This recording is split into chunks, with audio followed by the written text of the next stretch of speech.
query that shows us a list of our bakery's customers who live outside the city limits. And there are a couple of things that I'm going to do to make the results easier to read: sorting the results and hiding the fields that we don't need to see. Right now I'm in Datasheet view, so I'll need to switch to Design view. And there are two ways of doing that. You can either go to the View drop-down arrow and select Design View, or in the bottom right corner you can click the icon on the far right.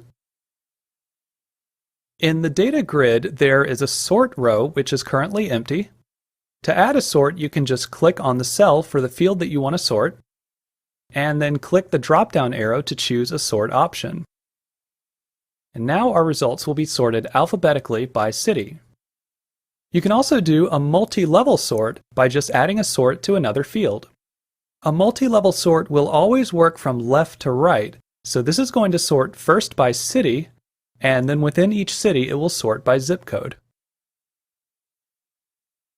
If we wanted it to sort by zip code first, then we would have to change the ordering of the columns. And you can do that by clicking at the top of a column and dragging it to the left or the right. So this would sort first by zip code and then by city. But that's not what I want, so I'm just going to leave it where it was.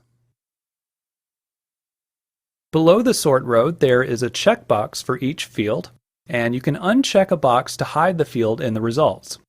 We're using the phone number field to filter our results, but we don't actually need to see the phone numbers, so I'll uncheck this, and I'm also going to hide the ID field. And this is really just a way of making the results easier to read by reducing the amount of information that you have to look at. Now we can run the query again, and you can see that our results are sorted by city, and within each city they're sorted by zip code. And the phone number and ID fields are hidden, so we can just focus on the names and addresses.